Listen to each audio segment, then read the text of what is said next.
আসসালামু আলাইকুম ওয়া রাহমাতুল্লাহ। বন্ধুরা, আশা করি সকলেই আল্লাহর অশেষ রহমতে ভালোই আছেন। আমিও আল্লাহর অশেষ মেহেরবানিতে ভালো আছি। বন্ধুরা, ইসলাম অনলাইন একাডেমির পক্ষ থেকে এক্সেল রিবন ভিত্তিক ধারাবাহিক টিউটোরিয়ালের নতুন আরেকটি টিউটোরিয়াল নিয়ে হাজির হয়েছি। আমি মোহাম্মদ নুরুল ইসলাম। বন্ধুরা, গত পর্ব পর্যন্ত আমরা হোম রিবনের এই ধারাবাহিকভাবে সর্বশেষ যে টিউটোরিয়াল দিয়েছিলাম সেটি হচ্ছে এই ফিলের মধ্যে সিরিজ এবং জাস্টিফাই এই দুটো অপশন নিয়ে আলোচনা করেছিলাম। আজ হচ্ছে হোম রিবনের 16তম পর্ব। তো আজ যে বিষয়গুলো নিয়ে আলোচনা করব তা হলো এই ক্লিয়ারের মধ্যে থাকা প্রত্যেকটি অপশন নিয়ে আলোচনা করব। এরপর আমরা এই ফিলের মধ্যে থাকা অ্যাক্রস ওয়ার্কশিট এবং সর্বশেষ যে বিষয়টি নিয়ে আলোচনা করব তা হলো ক্লাস ফিলের কিছু ম্যাজিক্যাল ব্যবহার আমরা দেখব। তো প্রথমে আমরা শুরু করছি এই অ্যাক্রস ওয়ার্কশিট এই অপশনটি নিয়ে আলোচনা করব। তো দেখুন, আমি এখানে একটি টেবিল তৈরি করে রেখেছি। তো এই টেবিলটা যদি আমরা কপি করে কোথাও পেস্ট করতে চাই তাহলে আমরা কি করি, সাধারণত আমরা এটিকে সিলেক্ট করে কন্ট্রোল সি প্রেস করে এবার আমরা একটি নতুন শীট নেই, এই প্লাসে ক্লিক করলে নতুন শীট তৈরি হবে। তাহলে দেখুন, এবার আমরা নর্মালি এখানে কন্ট্রোল ভি বা যে বিভিন্ন মাধ্যমে এটাকে আমরা পেস্ট করে দিই। তো এবার যদি আর একটি শীট আমাদের পেস্ট করতে হয় তাহলে এই শীটে যে আবার আমরা এখানে কন্ট্রোল ভি দ্বারা পেস্ট করলাম। তো এভাবে আমরা অনেকগুলো শীটে কপি এবং পেস্ট করতে পারি। আজ আমরা দেখব শুধুমাত্র একটি কমান্ডে আমাদের যে কয়টি শীটে প্রয়োজন, একটি কমান্ডেই সবগুলোতে সেই শীটগুলো পেস্ট হয়ে যাবে। তো ধরুন আমার এই শীটটি 12 মাসের জন্য 12টি শীটে আমরা এই টেবিলটাকে কপি করতে চাই, এই টেবিলটাকে কপি করে পেস্ট করতে চাই। তো সেক্ষেত্রে আমরা কি করব, প্রথমে আমরা দেখুন এই যে এখানে এই প্লাস আইকনে ক্লিক করলে আমাদের কয়েকটি শীট তৈরি। তো আমি এখানে 7টি শীট তৈরি করছি। দেখুন এই একটি, প্রত্যেকটি শীটই কিন্তু এখন খালি আছে, দেখুন ব্ল্যাঙ্ক আছে। তো আমরা এটিকে প্রথমে কপি করব যতটুকু আমাদের প্রয়োজন। কন্ট্রোল সি দিয়ে কপি করলাম, আপনি যেভাবে পারেন কপি করবেন। তো কপি করার পর আমরা যে শীটগুলোতে এই টেবিলটাকে পেস্ট করতে চাই সেই শীটগুলোকে আমরা কন্ট্রোল কি চেপে সিলেক্ট করব। কিবোর্ডের কন্ট্রোল কি চেপে ধরুন আমি এই 4 নম্বর শীট, এরপর 6 নম্বর শীট, এরপর 8 নম্বর শীট, অর্থাৎ আপনি যতগুলো শীটে চান, আমি এই কয়টা শীট চালাম। তো এই অবস্থায় আমরা চলে যাব এই যে ফিলের ড্রপডাউনে ক্লিক করব। এখানে ক্লিক করলে দেখুন অ্যাক্রস ওয়ার্কশিট এই অপশনটি পাবেন। তো এখানে আমরা ক্লিক করলাম।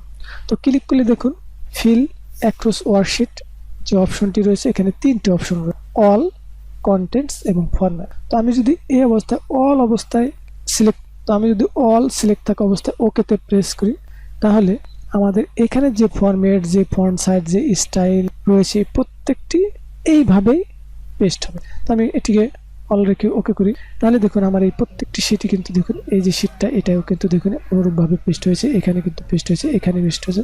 তো আমরা যদি বাইরে এটিকে ক্লিক করি তাহলে এই সিলেক্টে চলে যাবে, যেহেতু আমি পরবর্তী দুটি অপশন দেখাবো এই জন্য আমি এটাকে বাইরে ক্লিক করছেন। তো আমরা কন্ট্রোল জেড দিয়ে পূর্বের অবস্থায় আসি। দেখুন আমরা এখানে আসলাম, এই অবস্থায় আবার সিলেক্ট থাকা অবস্থায় এই লেখাটাও কপি অবস্থায় রয়েছে এবং এই শীটগুলোও কিন্তু সিলেক্ট অবস্থায় আছে। দেখুন এই যে হাইলাইট আছে। এই অবস্থায় যদি আমরা এখান থেকে আবার এই ফিলে ক্লিক করি, এবার অ্যাক্রস ওয়ার্কশিট, তো পুনরায় এই ফিল অপশনগুলো আসবে। এখান থেকে এবার আমরা কন্টেন্ট, তো যদি আমরা কন্টেন্ট সিলেক্ট থাকা অবস্থা ওকে করি তাহলে আমাদের এইখানে কোনো ফরম্যাটিং থাকবে না, শুধুমাত্র আমাদের যে লেখাগুলো, অর্থাৎ আমরা এক্সেল ওপেন করলে বাই ডিফল্ট যে ফন্ট বা যে ফন্ট সাইজ থাকে সেই অবস্থায় কিন্তু এটি পেস্ট হবে। তো আমরা এটিকে কন্টেন্ট সিলেক্ট করে যদি ওকে প্রেস করি, এবার দেখুন, এবার যদি আমরা এই শিটগুলো দেখি তাহলে দেখুন আমাদের এখানে কিন্তু শুধুমাত্র কন্টেন্টগুলো কিন্তু পেস্ট হয়েছে। তো আমরা কন্ট্রোল জেড দিয়ে পুনরায় আবার আগের অবস্থায় চলে আসলাম। এই অবস্থায় আবার আমি এটিকে ফিলে ক্লিক করে পুনরায় আবার অ্যাক্রস ওয়ার্কশিট এখানে আমরা ক্লিক করলাম। ক্লিক করার পুনরায় এই অপশনটি আসবে, এখান থেকে আমরা ফরম্যাটস, তো ফরম্যাট সিলেক্টর যদি ওকে দেই তাহলে আমাদের কোনো কিছুই থাকবে না, শুধুমাত্র ফরম্যাটটি থাকবে। দেখুন আমরা যদি ওকে দিই তাহলে দেখুন আমাদের এই শীটটা তো মূল শীটটা, তো আমরা যদি এখানে যাই তাহলে দেখুন এখানে শুধুমাত্র ফরম্যাট, সেই ফরম্যাটটা রয়েছে।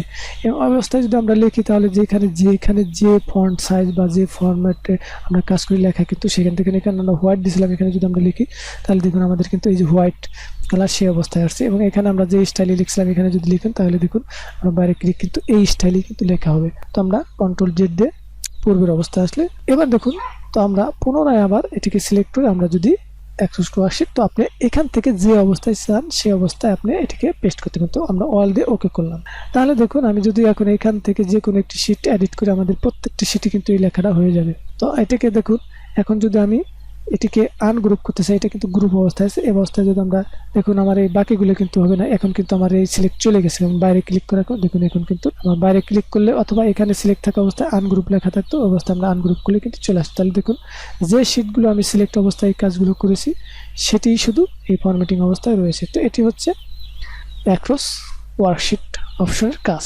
তো এবার দ্বিতীয় যে কাজটি আমরা দেখব সেটি হচ্ছে ক্লিয়ার অপশনের মধ্যে যে কাজগুলো রয়েছে সেটি আমরা দেখব। তো দেখুন আমাদের এইখানে আমরা এই টেবিলটাকে সিলেক্ট করলাম।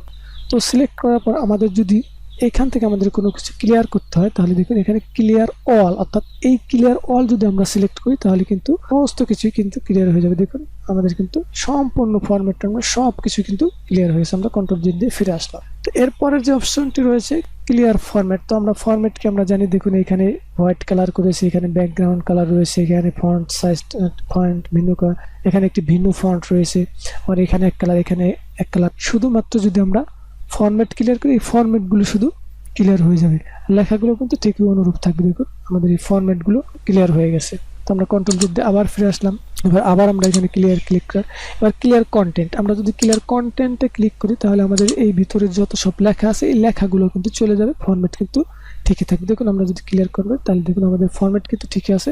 আমরা এখানে যে ফরম্যাটে লিখছি এখানে ক্লিক করে দেখুন লিখলে কিন্তু সেই ফরম্যাটেই লেখা কিন্তু হবে। আমরা কন্ট্রোল জেড দিয়ে ফিরে আসছি। তো এবার পরবর্তীতে রয়েছে দেখুন যে ক্লিয়ার কমেন্ট। তো দেখুন আমাদের এখানে কিন্তু একটি কমেন্ট রয়েছে। দেখুন এই যেখানে আমি একটি কমেন্ট লিখে রেখেছি যে নেম অফ স্টুডেন্ট। তো এই কমেন্টটা কিন্তু থাকবে না। দেখুন আমি এটিকে সিলেক্ট করি, বা শুধু আমি এটি সিলেক্ট করি এগুলো কিছুই হবে না। তারপরেও আমরা এটিকে সিলেক্ট করে আমরা যদি এই ক্লিয়ার থেকে দেখুন ক্লিয়ার কমেন্ট দেই তাহলে দেখুন এখানে যে কমেন্টটা ছিল সেটি কিন্তু এখন নাই, চলে গেছে। তো এভাবে আপনি টেবিল থেকে কোন বিষয়টি আপনি ক্লিয়ার করতে চান কন্ট্রোল জেড দিয়ে আমি ফিরে আসলাম। তো এবার আবার পুনরায় আমরা যদি ক্লিয়ার করি তাহলে দেখুন ক্লিয়ার হাইপার লিঙ্ক, অর্থাৎ আমার যে এখানে টেবিলটা রয়েছে এখানে কিন্তু কোনো হাইপার লিঙ্ক নেই। তো হাইপার লিঙ্ক বলতে কিন্তু আমরা দেখুন এই যে এখানে একটি লেখা রয়েছে ফ্লাশ ফিল। তো আমি যদি এখানে ক্লিক করি এটি অন্য একটি শিটে কিন্তু চলে যাবে, এটি হচ্ছে হাইপার লিঙ্ক। তো হাইপার লিঙ্ক কিভাবে করতে হয় এটা আমরা পরবর্তীতে যখন হাইপার লিঙ্ক অপশন নিয়ে কাজ করবো তখন বিস্তারিত আলোচনা করব। তো দেখুন এখানে আমরা এই ফ্লাশ ফিল যে টেবিলটি সেখানে চলে আসছে। তো এখানে একটি হাইপার লিঙ্ক তৈরি করা আছে, এখানে ক্লিক করলে আমরা দেখুন আবার এই শিটে চলে আসছে। তো এই হাইপার লিঙ্কটা আমাদের কিন্তু রিমুভ করব। তো যদি কোথাও এই টেবিলের মধ্যে কোথাও হাইপার লিঙ্ক থাকে এক বা একাধিক থাকে সেই হাইপার লিঙ্কগুলো কিন্তু ক্লিয়ার হয়ে যাবে।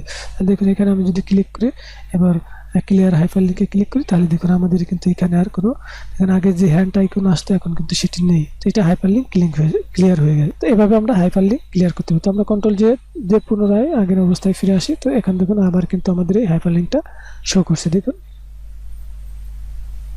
তো বন্ধুরা এবার আমি এক্সেলের যে বিষয়টি নিয়ে আলোচনা করব তা হলো ফ্ল্যাশ ফিল। ফ্ল্যাশ ফিল হচ্ছে একটি ম্যাজিকের মতো কাজ করে। যারা ফ্ল্যাশ ফিলের ব্যবহার সম্পর্কে জানেন তারা তো জানেন, কিন্তু যারা জানেন না তারা অবশ্যই এই কাজটি দেখুন। আপনাদের কাছে ম্যাজিক ছাড়া কিছু মনে হবে, মনে হবে যে আসলে এটি একটি ম্যাজিক। তো সেটি আমরা এখন দেখি। তার আগে বন্ধুরা যারা এখনো আমার চ্যানেলটি সাবস্ক্রাইব করেননি তারা এই লাল সাবস্ক্রাইব বাটনে ক্লিক করে চ্যানেলটি সাবস্ক্রাইব করুন এবং পরবর্তী আপলোড ভিডিওর নোটিফিকেশন পেতে পাশে থাকা বেল আইকনে ক্লিক করুন। এবার নোটিফিকেশন অল করে দিন, ফলে আমি যখনই কোনো ভিডিও আপলোড করব আপনি এর নোটিফিকেশন পেয়ে যাবেন। আর যারা ইতোমধ্যে চ্যানেলটি সাবস্ক্রাইব করেছেন তাদেরকে অনেক অনেক ধন্যবাদ। দেখুন আমরা এখানে একটি যে ফ্ল্যাশ ফিল নামে একটি টেবিল তৈরি করে রাখছি, আমরা এই টেবিলটাই চলে গেলাম। তো এখানে দেখুন নেম, ফাদার্স নেম এবং মাদার্স নেম একটি কলামে তাদের নামগুলো লেখা রয়েছে। তো আমরা লেফট রাইট এবং মিড ফর্মুলা ব্যবহার করে ইতিমধ্যে আমরা কিভাবে এই একটি কলাম থেকে এই যে নেম, ফাদার্স নেম এবং মাদার্স নেমগুলোকে পৃথক কলামে আনতে হয় সেটি আমরা ইতিপূর্বে যারা লেফট রাইট এবং মিড ফর্মুলা দেখেছেন তারা জানেন। এক্সেলে যে এই ফ্ল্যাশ ফিলটা এটি একটি ম্যাজিক এর মতো কাজ করে সেটা আমরা দেখব কোনো ফর্মুলা ছাড়াই। আমরা দেখুন এখানে রয়েছে নেম, ফাদার্স নেম এবং মাদার্স নেম। তো এই নেমস, ফাদার্স নেম এবং মাদার্স নেম থেকে আমরা এখানে দেখুন এই নেমটাকে নিয়ে আসবো। সেক্ষেত্রে আমাদের কি করতে হবে, প্রথম যে নামটি রয়েছে সেই নামটি যেভাবে আছে সেভাবে লিখতে হবে। দেখুন আমি এখানে লিখলাম আলমগীর। তো আলমগীর লিখলাম। এই অবস্থায় লেখার পর আমরা এটিকে এই লেখা সহ এই প্রথম সেলটির লেখা সহ এবার যে পর্যন্ত আমরা চাই সেটুকু আমরা সিলেক্ট করার পর আমরা যদি ম্যানুয়ালি দেখতে চাই তাহলে ফিলে ক্লিক করবো। এখান থেকে দেখুন এই ফ্ল্যাশ ফিলে ক্লিক করলে দেখুন আমাদের এই নেম, ফাদার্স নেম এবং মাদার্স নেমের মধ্যে থেকে শুধুমাত্র যে নেম, সেই নামটি কিন্তু এখানে আমরা আলাদাভাবে নিয়ে আসতে পারছি। তো আমরা কন্ট্রোল জেড দিয়ে ফিরে আসলাম। তো এটিকে আমরা কিন্তু একটি শর্টকাট কি কমান্ড রয়েছে সেটির মাধ্যমে করতে পারি। দেখুন এবার আমরা সিলেক্ট করার পর আমরা যদি কিবোর্ডের কন্ট্রোল কি চেপে ধরে প্রেস করি, তাহলে দেখুন আমাদের এই একই কাজ কিন্তু হচ্ছে। তো এবার আমরা এই নামগুলোর মধ্যে থেকে ফাদার্স নেমটি নিয়ে আসবো। তো ফাদার্স নেম আমরা লিখবো, দেখুন প্রথম নামটি রয়েছে সায়েদ। তো আমরা এখানে লিখবো SAYD, তো সায়েদ। তো লেখার পর তো এই অবস্থা আমরা একটি বাইরে ক্লিক করে এটিকে আমরা সিলেক্ট করবো। তো সিলেক্ট করার পর আমরা এইভাবে আবার সিলেক্ট করবো প্রথমটি সহ। সিলেক্ট করার পর আমরা এখন কিবোর্ড শর্টকাট কির মাধ্যমে করছি কন্ট্রোল প্রেস করলাম। তাহলে দেখুন আমাদের এই নামগুলোর মধ্যে থেকে কিন্তু যে ফাদার্স নেমগুলো দেখুন এখানে সায়েদ, তারপরে এখানে মোহাম্মদ হারুন আর রশিদ, সেটি কিন্তু শুধুমাত্র ফাদার্স নেমগুলো এখানে আলাদাভাবে এই কলামে ইনসার্ট করতে পারছি। তো এবার এখান থেকে আমরা মাদার্স নেমটি যদি আনতে চাই সেক্ষেত্রে অনুরূপভাবে শুধু লিখবো এই যে প্রথম নামটি মাদার্স নেম রয়েছে ডলি, DOLY। তো লেখার পর এটিকে আমরা সিলেক্ট করবো। তো এই জন্য যে পর্যন্ত লেখা রয়েছে সেটুকু আমরা সিলেক্ট করবো। সিলেক্ট করার পর আমরা যে পদ্ধতিতে করি কন্ট্রোল এর মাধ্যমে করতে পারি, অথবা ফিলে ক্লিক করে ফ্ল্যাশ ফিলে ক্লিক করলেও হবে। তো এই ক্ষেত্রে আমরা কন্ট্রোল এর মাধ্যমে করলাম। তাহলে দেখুন আমরা কিন্তু এই প্রত্যেকটি নাম এখানে নেম, ফাদার্স নেম এবং মাদার্স নেমকে পৃথকভাবে ভিন্ন কলামে কিন্তু আনতে পারলাম। আসলে এটি একটি এক্সেলের ম্যাজিকের মতো কাজ করে থাকে ফ্ল্যাশ ফিল অপশনটি। তো এখান থেকে যদি আমরা দুটি নাম আনতে চাই, ধরুন ফাদার্স নেম এবং মাদার্স নেমটি এখানে পৃথক, সেক্ষেত্রে আমরা দুটি নাম লিখবো। দেখুন এখানে লিখলাম কি ফাদার্স নেম সায়েদ, SAYD সায়েদ, দেওয়ার পর কমা রয়েছে আমরা একটা কমা দিলাম, এরপর স্পেস দিয়ে ডলি রয়েছে DOLY। তো দেওয়ার পর অনুরূপভাবে আমরা এবার যদি এই সেলটি সহ আমরা এই সবগুলো সেল সিলেক্ট করি, সিলেক্ট করার পর যদি আমরা কিবোর্ড থেকে কন্ট্রোল প্রেস করি, তাহলে দেখুন আমাদের শুধুমাত্র ফাদার্স নেম এবং মাদার্স নেমগুলো কিন্তু আলাদা কলামে আমরা আনতে পারলাম। তো বন্ধুরা, ভিডিওটি ভালো লাগলে অবশ্যই একটি লাইক এবং শেয়ার করুন, এবং এই ভিডিও সম্পর্কে আপনাদের কোনো মতামত থাকলে তা কমেন্ট বক্সে লিখে জানান। ইনশাআল্লাহ পরবর্তী টিউটোরিয়ালে আমি এর রিপ্লাই করার চেষ্টা করব। আর পরবর্তী টিউটোরিয়াল দেখার জন্য যারা এখনো আমার চ্যানেলটি সাবস্ক্রাইব করেনি তারা ভিডিওর নিচে লাল সাবস্ক্রাইব বাটনে ক্লিক করে চ্যানেলটি সাবস্ক্রাইব করুন, এবং পরবর্তী আপলোড ভিডিওর নোটিফিকেশন পেতে পাশে থাকা বেল আইকনে ক্লিক করে নোটিফিকেশন অল করুন। তাহলে আমি যখনই কোনো ভিডিও আপলোড করব আপনি এর নোটিফিকেশন পেয়ে যাবেন। ইনশাআল্লাহ পরবর্তী টিউটোরিয়াল কথা বলবো অন্য কোনো বিষয় নিয়ে। এতক্ষণ সাথে থাকার জন্য ধন্যবাদ। আল্লাহ হাফেজ।